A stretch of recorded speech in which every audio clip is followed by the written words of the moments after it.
In this video, we'll talk about muscle pumping diet.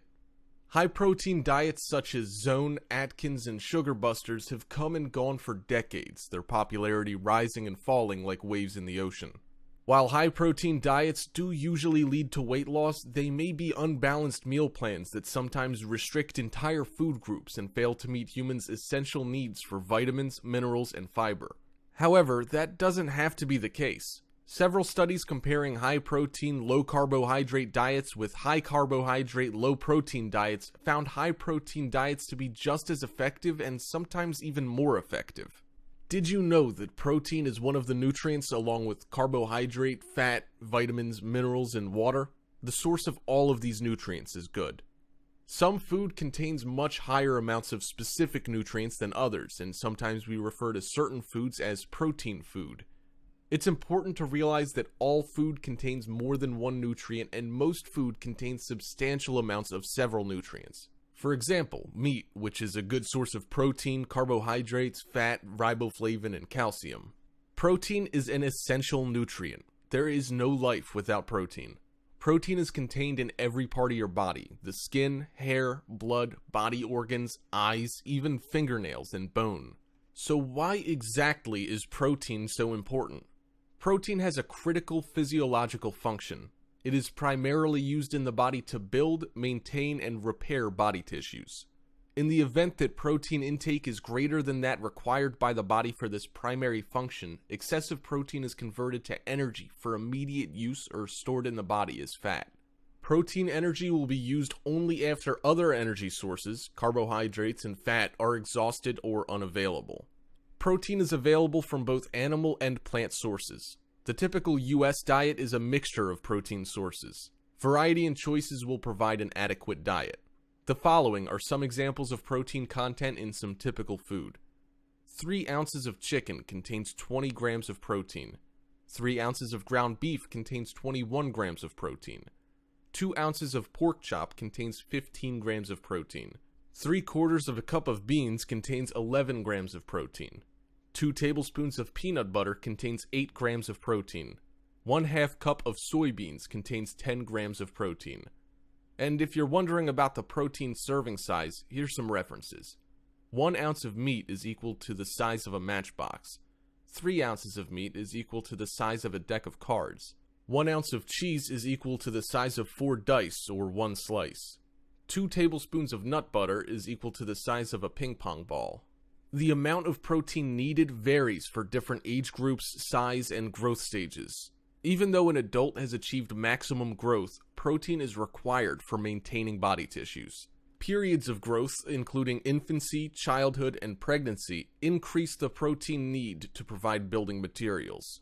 Physiological states such as injury, surgery, or burns increase the need for protein to provide repairing materials. Surveys have shown that Americans eat almost twice as much protein as their bodies need.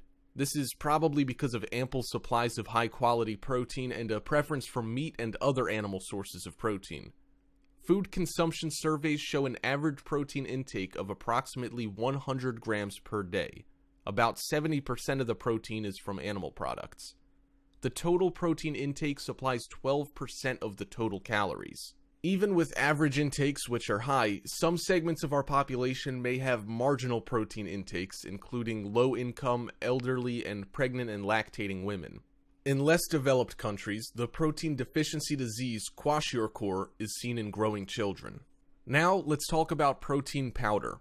It has become a popular protein source for people trying to improve athletic performance and build muscle mass. For people with cancer, they can provide necessary protein to their diet and help maintain muscle tissue during treatments when experiencing a lack of appetite for eating meats or other high-protein foods. Avoid protein powder that contains other ingredients such as creatine, vitamins, or minerals. While these may be high in protein, they tend to be low in calories, so adding higher calorie additions can be beneficial.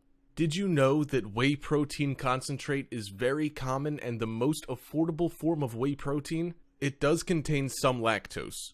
Whey protein isolate is a more concentrated form of whey protein with little to no fat or lactose. It's an acceptable protein source for people on a lactose-restricted diet or with lactose intolerance. Hemp protein is a near-complete plant-based vegan protein that offers the inflammation-fighting power of omega-3 essential fatty acids and is high in fiber. Pea protein powder is a plant-based protein, vegan, and highly digestible. It has a fluffy texture.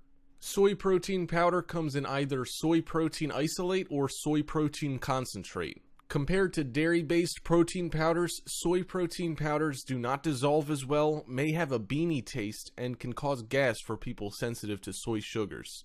Furthermore, there are so many ways that you can add more protein into your diet. Cheese.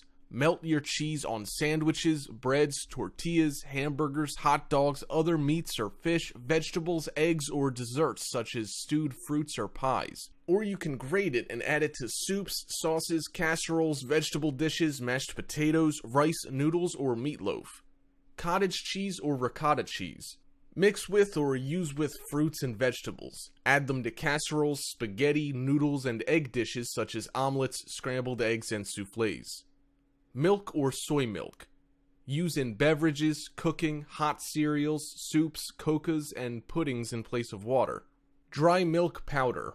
You can choose to add this to regular milk and milk drinks such as pasteurized eggnog and milkshakes, or use in casseroles, meatloaf, breads, muffins, sauces, or any milk-based dessert. Yogurt.